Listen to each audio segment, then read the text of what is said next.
तुभ्यं नमः सकल मंगल कारकाय। तुभ्यं नमः सकल निवृत्तिदायकाय।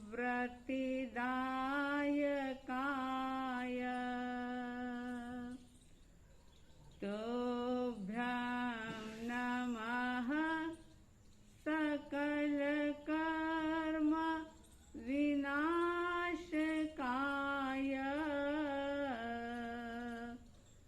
तुभ्यं नमः सकल तत्व निरूपकाय। तुभ्यं नमः सकल तत्व निरूपकाय।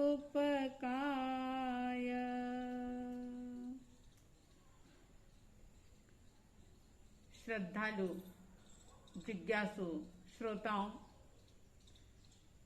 पर्वाधिराज पर्युषण पर्व का आज छठा सूर्योदय हुआ। साध्वी द्वय की तरफ से आप सभी के लिए हार्दिक हार्दिक शुभ मंगल कामनाएं कि आप इन बचे हुए दिनों में ज्यादा से ज्यादा साधना के अंदर अपना समय बिताएं, आत्मचिंतन करें, मनन करें, मंथन करें, अपने लक्ष्य को तय करें और उस लक्ष्य की ओर आगे बढ़ने का ज्यादा से ज्यादा पुरुषार्थ करें। जिन्होंने प्रबलतम पुरुषार्थ करके एक ही जन्म में नहीं बल्कि कुछ ही वर्षों में, कुछ ही दिनों में अपने कार्य को सिद्ध कर लिया, अपनी इष्ट मंजिल को हासिल कर लिया, ऐसी त्याग और वैराग्य की जीती जागती मशालों का वर्णन अंतगढ़ सूत्र के माध्यम से आप श्रवण कर रहे हैं। अंतगढ़ सूत्र का 5वां वर्ग, जिसका पहला अध्ययन संपन्न हुआ था, जम्बू स्वामी जी के पूछने पर सुधर्मा स्वामी जी ने बताया कि दूसरे अध्ययन के अंदर गौरी रानी का वर्णन है।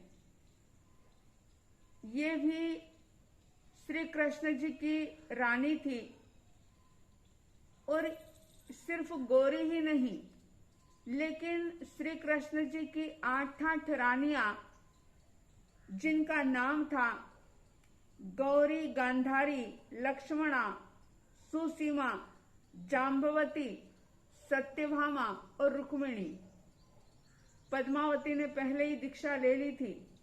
इस प्रकार से 8 अध्ययनों के अंदर इन 8 रानियों का वर्णन किया गया, जिन्होंने अरिष्ट नेमी परमात्मा की वाणी को सुनकर के अपने भीतर को स्वच्छ करने का, परमात्मा तत्व को प्रकट करने का, जीव से शिव बनने का संकल्प किया और वे सुकोमल रानियां त्याग के महामार्ग पर अग्रसर हो जाती है और तब संयम से अपने आप को शुद्ध पावन बनाती हुई सिद्ध बुद्ध और मुक्त अवस्था को प्राप्त होती है। इसी तरह से इसी 5वें वर्ग के 9वें और 10वें अध्ययन के अंदर मूल श्री और मूल दत्ता का वर्णन है। मूल श्री और मूल दत्ता जो श्री कृष्ण वासुदेव की पुत्र वधुएं थी, ये शाम्ब कुमार की पत्नियां थी। शाम्ब कुमार जिन्होंने पहले ही परमात्मा के पास संयम अंगीकार कर लिया था।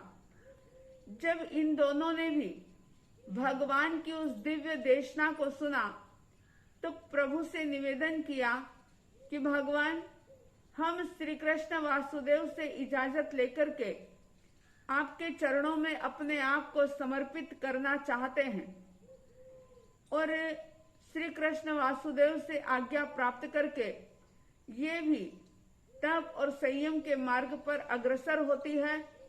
ज्ञान, ध्यान, तप, जप, संयम साधना करते हुए अपने समस्त कर्मों को नष्ट करके सिद्ध, बुद्ध और मुक्त अवस्था को प्राप्त करती है। इस प्रकार से ये 5वें वर्ग के 10 अध्ययन और साथ ही साथ 5वां वर्ग संपन्न होता है। अब देखिए, इस अंतगढ़ सूत्र के अंदर वर्णित जो भी आत्माएं हैं वे मुख्य रूप से 2 तीर्थंकरों के समय में हुई है। 5 वर्ग तक अरिष्टनेमी परमात्मा के समय में होने वाली उन साधक आत्माओं का वर्णन किया गया। अब 6, 7वें और 8वें वर्ग के अंदर परमात्मा महावीर स्वामी जी के समय में जो भी भव्य आत्माएं जिन्होंने उसी जन्म में मुक्ति को प्राप्त किया था, उनका इसके अंदर वर्णन किया गया है। जम्बू स्वामी जी के पूछने पर आर्य सुधर्मा स्वामी जी ने कहा कि उस काल, उस समय में राजगृह नाम की नगरी थी। अब पहले द्वारिका नगरी का वर्णन चल रहा था। अब परमात्मा महावीर के समय में राजगृह नगर, जहां पर प्रभु ने 11 चातुर्मास संपन्न किए थे, जिसमें हजारों की संख्या में बड़े बड़े बलशाली सेठ, सेनापति आदि राजा महाराजा रहते थे। और उस जमाने में राजगृह नगर, जो कि व्यापार का भी मुख्य केंद्र था, और उस राजगृह नगर के अंदर गुणशीलक नामक जो उद्यान था, सुधर्मा स्वामी जी कहते हैं कि जब भी परमात्मा पधारते थे, गुणशीलक उद्यान के अंदर प्रभु विराजमान होते थे। राजगृह नगर के अंदर जहां मकाई नामक गाथापति निवास करता था, इस 6ठे वर्ग के 16 अध्ययन कहे गए हैं। उनमें से पहले अध्ययन का नाम है मकाई गाथापति। मकाई, जो कि एक बहुत ही समृद्धशाली गाथापति थे, सेठ थे, और एक बार इन्होंने भगवान महावीर स्वामी जी की धर्म देशना को सुना, वैराग्य धारण किया और अपने सारे परिवार के कर्तव्यों का बोझ, सारी जिम्मेदारियां अपने बड़े बेटे को सौंप करके प्रभु के चरणों में संयम अंगीकार करके तब संयम की साधना करते हुए ये भी सिद्ध, बुद्ध और मुक्त होते हैं। इसी तरह से दूसरे अध्ययन के अंदर किंकम नाम के गाथापति का वर्णन है।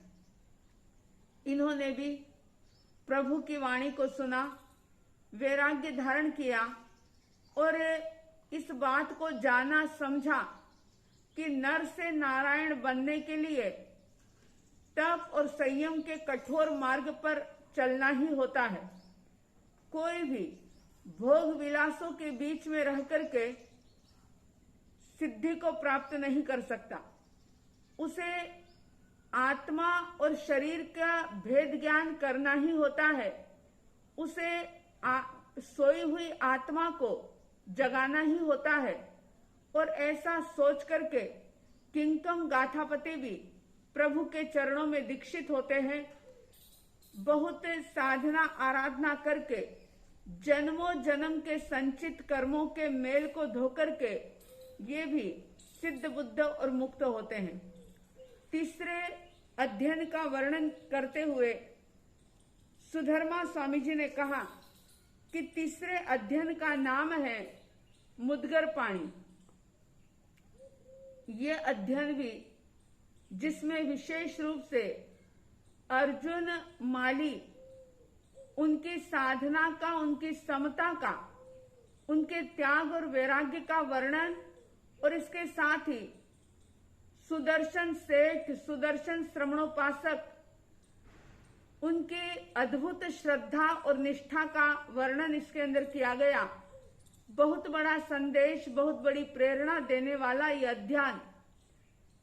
सुधर्मा स्वामी जी कहते हैं कि उस समय में जहां राजगृह नगरी थी, वहां पर अर्जुन नाम का एक माली उस राजगृह नगर के अंदर निवास करता था।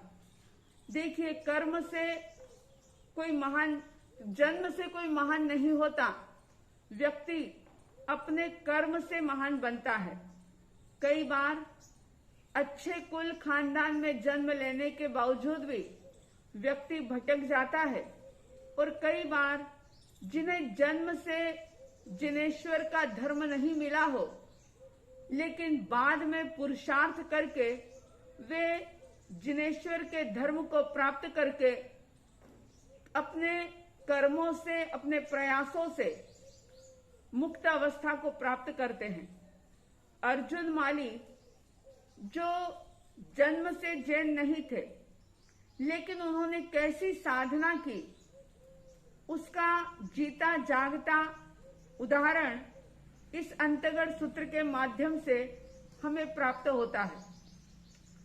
तो शास्त्रकार कहते हैं कि अर्जुन माली, जो कि माली का काम कर रहे थे, रोज बगीचे में जाते, फूलों को चुनते, माला गजरे आदि बनाते, उसे बेचते और इस प्रकार से अपनी आजीविका चला रहे थे। राजगृह नगर के बाहर ही उनका एक बड़ा ही सुंदर बगीचा था, जिसमें विभिन्न प्रकार के फूल खिले हुए थे, और वह फूल जो कि सभी के मन को प्रमुदित करने वाले थे, प्रसन्न करने वाले थे। उसी बगीचे में एक मुद्गर पाणी यक्ष का यक्षायतन था, जो कि अर्जुन माली के दादा परदादा के समय से ही वो स्थल पूजनीय था। वहां अर्चना पूजा की जाती थी, और अपने कुल की परंपरा जो चली आ रही थी, उसी का निर्वहन अर्जुन माली भी कर रहे थे। रोज का नियम था, बगीचे में जाते, अच्छे अच्छे फूलों को चुनते और अपनी दिनचर्या, अपनी आजीविका का काम शुरू करने से पहले उस यक्षायतन में जाते, फूलों को चढ़ा करके उस यक्ष की पूजा करते, अर्चना करते, और उसके बाद ही अपना दूसरा कार्य शुरू करते। उसके बाद ही वे भोजन पानी ग्रहण करते थे। ऐसा बहुत लंबे समय से उनका नित्य क्रम चल रहा था। उसी राजगृह नगर के अंदर 6 लोगों की एक मित्र मंडली, एक ऐसी मित्र मंडली थी जिन्होंने किसी जमाने में, किसी समय में श्रेणिक राजा का कोई विशेष कार्य संपादित कर दिया था, उनके कार्य को संपन्न कर दिया था, और उस ललित मित्र मंडली के कार्य से राजा श्रेणिक प्रसन्न हो गए थे, खुश हो गए थे, और खुश होकर के उन्होंने एक प्रकार का वचन उस ललित नाम की मित्र मंडली को दे दिया था कि वे अपनी इच्छा के अनुसार राजगृह नगर के अंदर विचरण कर सकते हैं। उनको किसी भी प्रकार के अपराध करने पर कोई भी दंड नहीं दिया जाएगा। अगर व्यक्ति बिना सोचे समझे किसी को वचन दे देता है, तो निश्चित रूप से बाद में उसे बहुत पछताना पड़ता है, बहुत बड़े नुकसान को झेलना पड़ता है।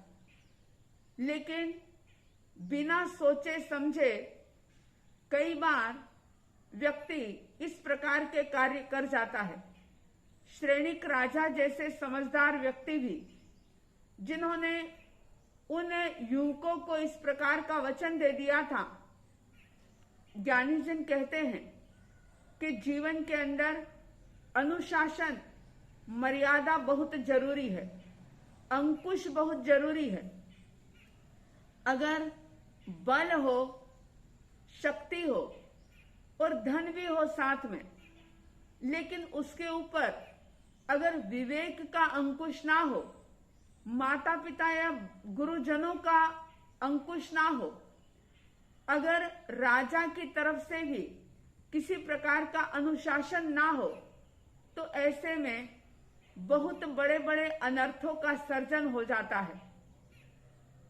राजगृह नगर में एक बार किसी उत्सव महोत्सव की घोषणा होती है, तो अर्जुन माली उसने विचार किया कि मेरा व्यापार कुछ ज्यादा होगा, क्योंकि राजगृह नगर में कोई उत्सव है। इसलिए सुबह जल्दी उठ करके अपनी पत्नी बंधुमती को भी साथ लेकर के वो फूलों को चुनने के लिए जाते हैं।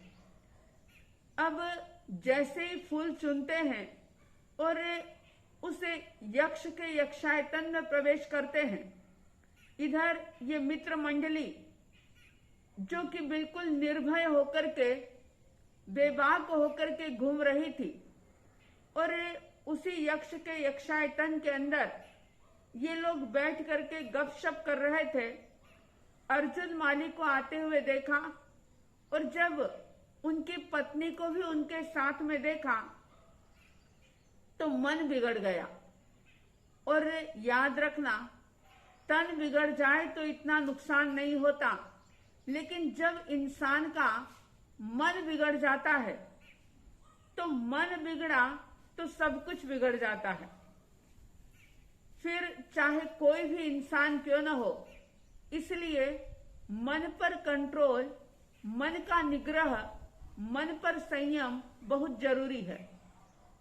मित्र मंडली जिसका कि मन बिगड़ गया, और अर्जुन माली के आने से पहले ही उन्होंने एक योजना बना ली, और जो यक्षायतन के बड़े बड़े जो दरवाजे थे, उन दरवाजों के पीछे वे 6 लोग छुप जाते हैं।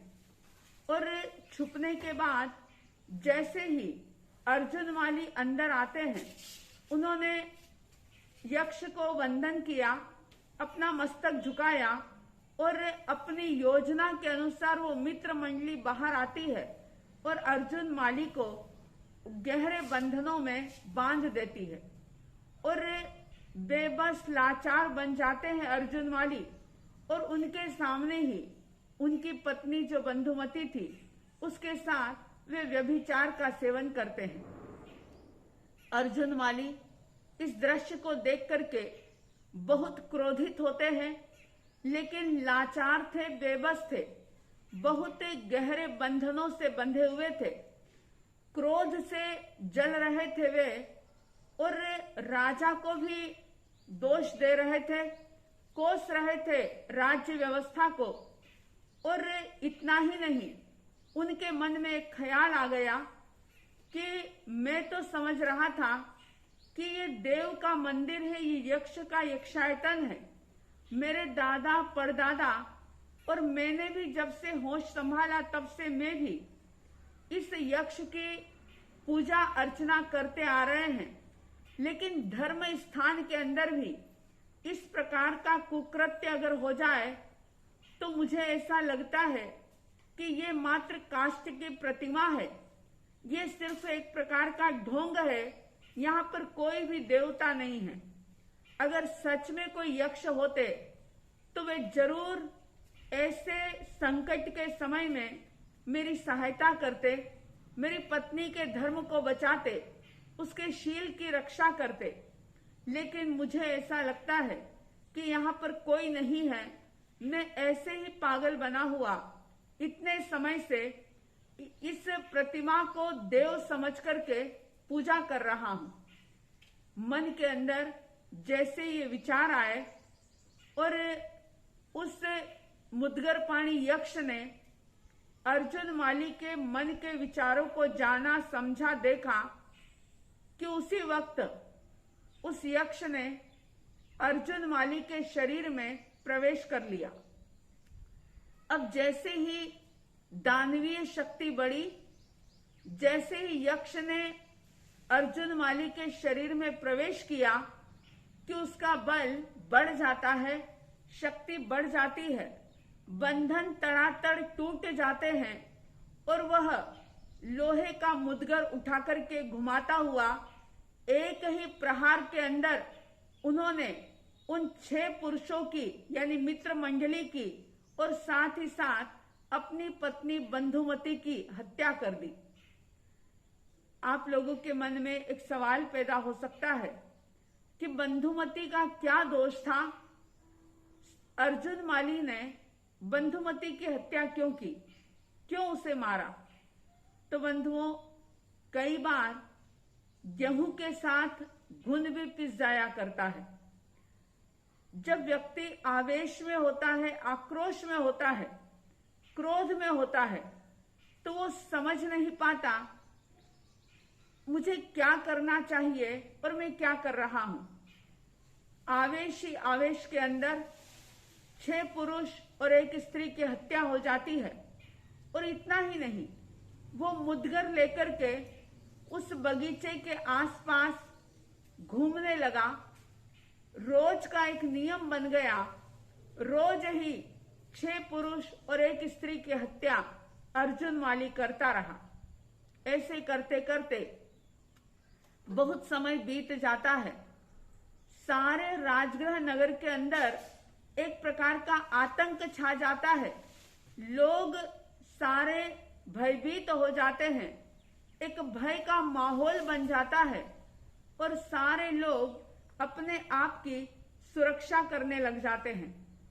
सैनिक राजा भी जब सुनते हैं तो वे भी बहुत पीड़ित होते हैं, दुखी होते हैं और अपने राज सेवकों से कहकर के पूरे राजगृह नगर के अंदर एक प्रकार का अनाउंसमेंट करवा देते हैं कि अर्जुन माली जो इस प्रकार से रोज आतंकवादी बनकर के लोगों की हत्याएं कर रहा है, लोगों के प्राण लूट रहा है, तो कोई भी व्यक्ति राजगृह नगर से बाहर ना जाए। अगर कोई जाएगा तो उसकी जिम्मेदारी राजा की नहीं होगी। इस प्रकार से वे अनाउंसमेंट करवाते हैं, लोगों को सजग और सावधान करते हैं। और इतना ही नहीं, राजगृह नगर के द्वार जो थे वो भी बंद करवा देते हैं। समय बीत रहा था, चारों तरफ एक आतंक का माहौल छाया हुआ था, लोग भयभीत बने हुए थे। और ऐसे में परमात्मा प्रभु महावीर स्वामी जी का पदार्पण होता है। प्रभु महावीर पधारते हैं।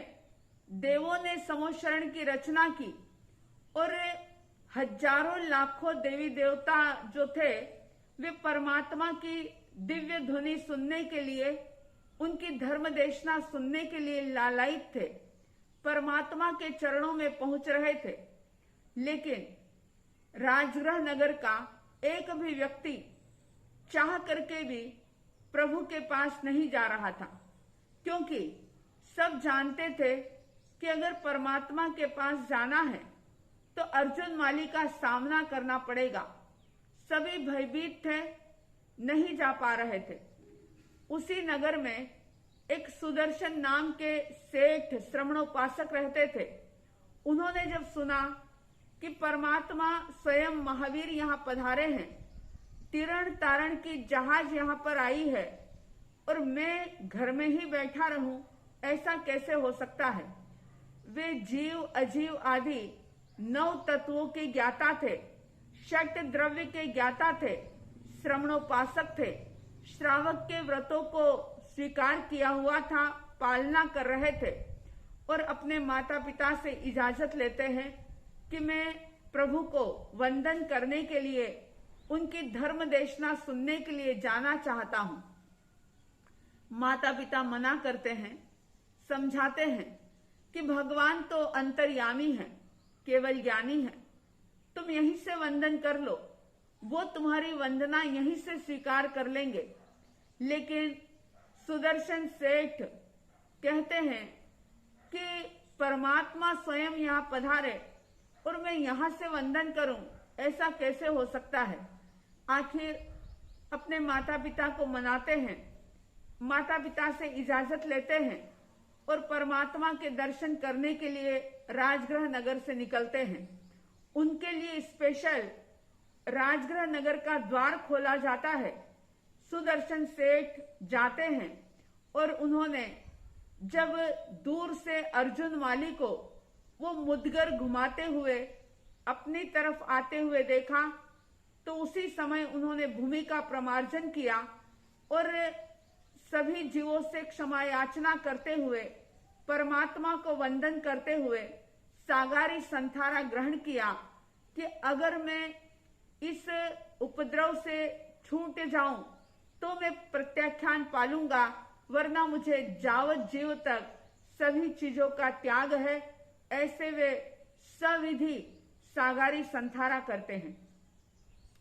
कायत्सर्ग की मुद्रा में खड़े हो जाते हैं।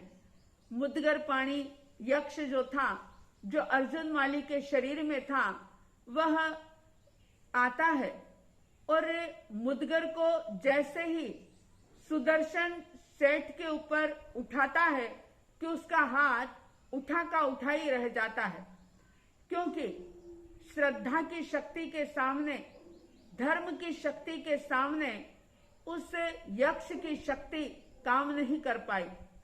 और उसने देखा कि कौन है ये व्यक्ति, कि इसके सामने मेरा कोई जोर नहीं चल रहा। और जब सुदर्शन के तेज को देखा, उनकी दृढ़ आस्था और श्रद्धा को देखा, तो वह वहां से उस अर्जुन माली के शरीर को छोड़ करके वहां से भाग जाता है। जैसे यक्ष भागा, यक्ष गया कि उसी समय अर्जुन माली की शक्ति क्षीण हो जाती है और वो मूर्छित होकर के वहीं पर धड़ाम से गिर जाते हैं। थोड़ी देर के बाद सुदर्शन श्रमणोपासक ने अपने आप को उस उपद्रव से रहित पाया और ये देखा कि परिशः उपसर्ग जो आया था वो दूर हो गया है। उन्होंने सभी के प्रत्याख्यान पाले, सागारी जो संथारा किया था, प्रत्याख्यान पूरे करते हैं, पालते हैं और प्रत्याख्यान पालने के बाद अर्जुन माली को हवा देकर के होश में लाने का प्रयास करते हैं। थोड़ी देर के बाद जब अर्जुन माली को होश आया तो उन्होंने श्रमणोपासक को देखा और पूछा कि कौन है आप, क्योंकि मन में ये बात आई कि मैं तो इनको मारने के लिए आया था, लेकिन ये मुझे मूर्छित अवस्था के अंदर भी मुझे ये हवा देकर के होश में लाए हैं, तो ये कोई दिव्य आत्मा है। पूछा कौन है। सुदर्शन सारी बात करते हैं और कहते हैं कि मैं परमात्मा महावीर के दर्शन करने के लिए जा रहा हूं। अर्जुन माली के मन में भी भाव जागा। जीवन में कब कौन सा मोड़ आ जाता है पता नहीं। अर्जुन माली जो अब तक आतंकवादी बने हुए थे, मन में एक शुभ भाव जागा और सुदर्शन से पूछा कि क्या मैं भी आपके साथ प्रभु के दर्शन करने के लिए आ सकता हूं।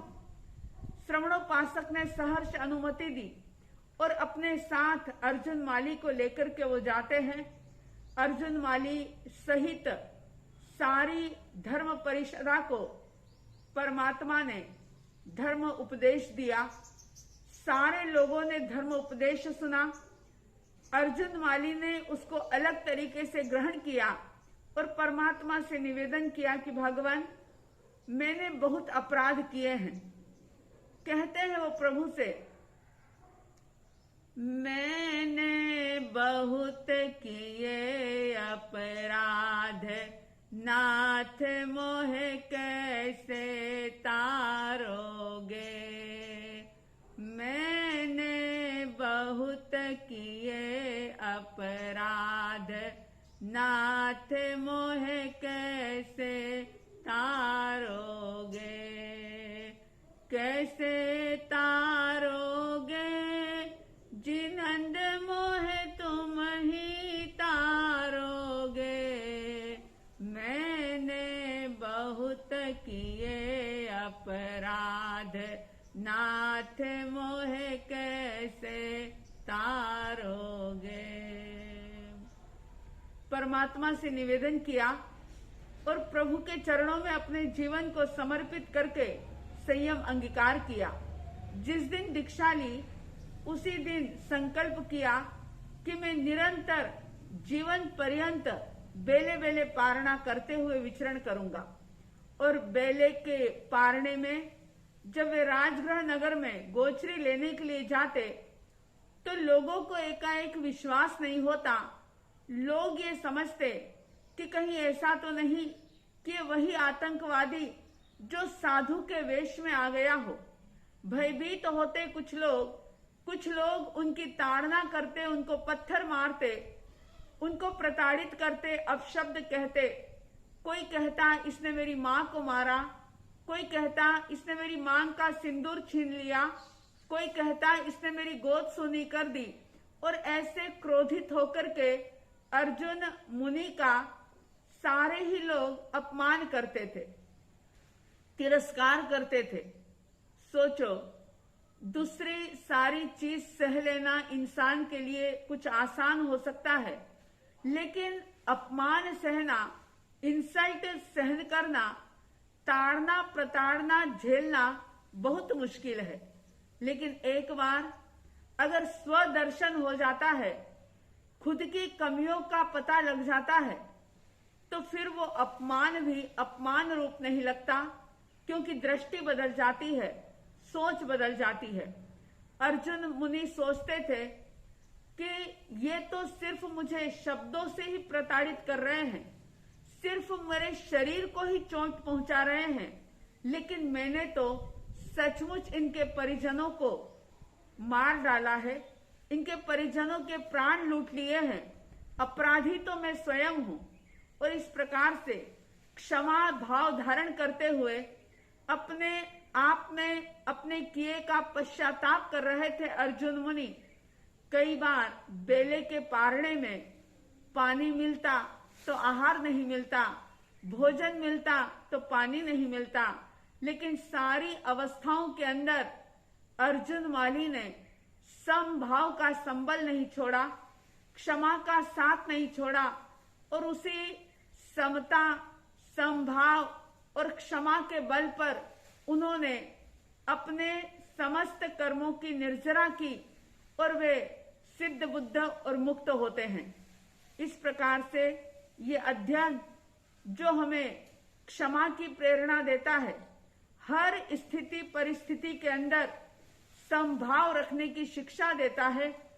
आपके हमारे सबके जीवन में समभाव की साधना प्रवर्धमान हो, क्षमा का भाव निरंतर बढ़ता रहे, ऐसी शुभ मंगल भावनाओं के साथ जय प्रभु महावीर, जय गुरु आनंद।